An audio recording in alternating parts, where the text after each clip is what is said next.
Prophecy. The word of the Lord to Israel through Malachi.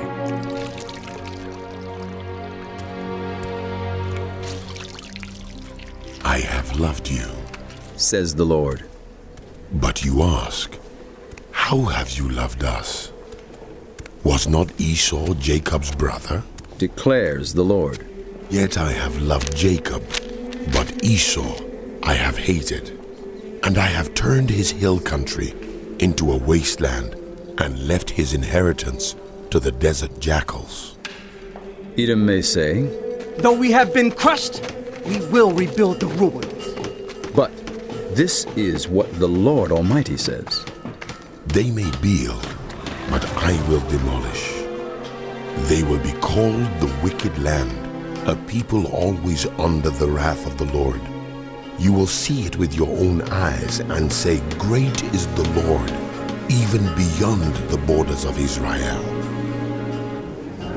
A son honors his father, and slaves honor their master.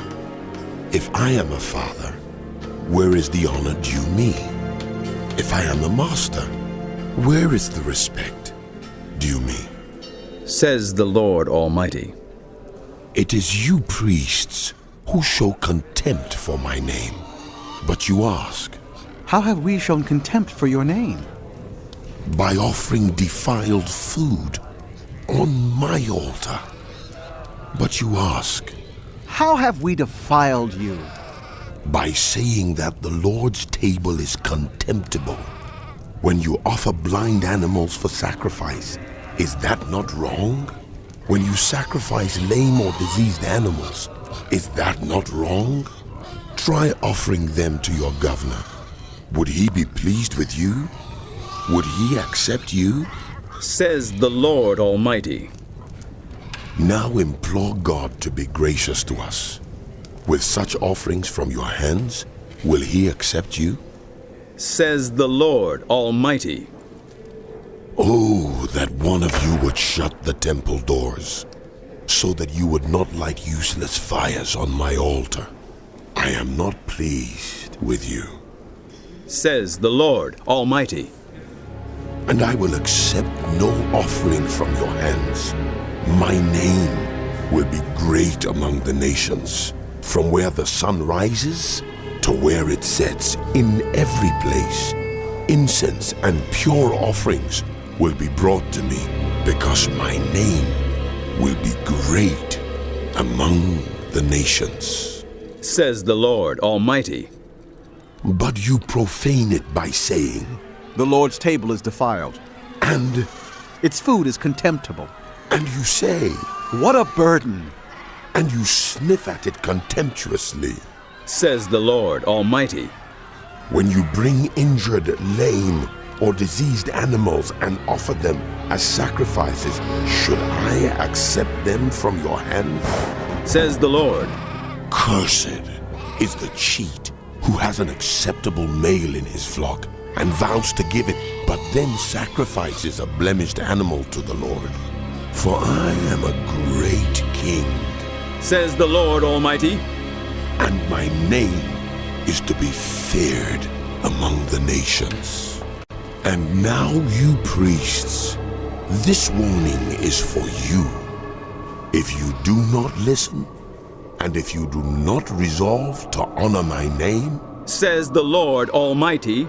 I will send a curse on you, and I will curse your blessings. Yes, I have already cursed them, because you have not resolved to honor me. Because of you, I will rebuke your descendants. I will smear on your faces the dung from your festival sacrifices, and you will be carried off with it. And you will know that I have sent you this warning, so that my covenant with Levi may continue. Says the Lord Almighty. My covenant was with him, a covenant of life and peace, and I gave them to him. This called for reverence, and he revered me and stood in awe of my name. True instruction was in his mouth, and nothing false was found on his lips.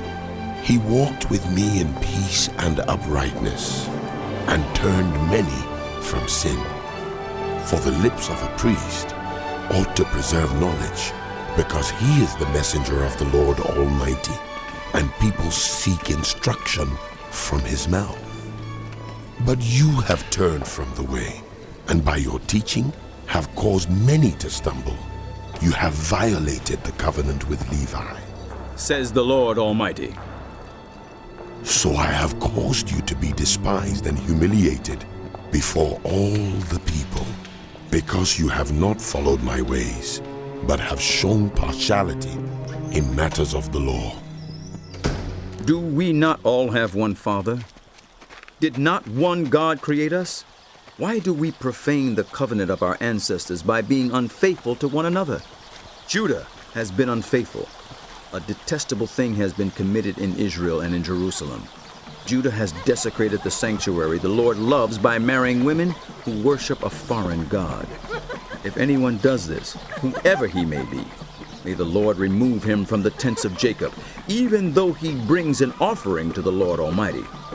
Another thing you do, you flood the Lord's altar with tears.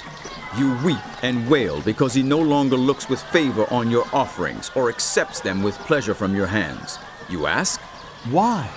it is because the Lord is the witness between you and the wife of your youth. You have been unfaithful to her, though she is your partner, the wife of your marriage covenant. Has not the Lord made the two of you one? You belong to him in body and spirit. And why has he made you one? Because he was seeking godly offspring. So be on your guard, and do not be unfaithful to the wife of your youth. I hate divorce, Says the Lord God of Israel. and I hate it when people clothe themselves with injustice. Says the Lord Almighty. So be on your guard, and do not be unfaithful. You have wearied the Lord with your words. How have we wearied him? You ask, by saying, all who do evil are good in the eyes of the Lord, and he is pleased with them. Or, where is the God of justice?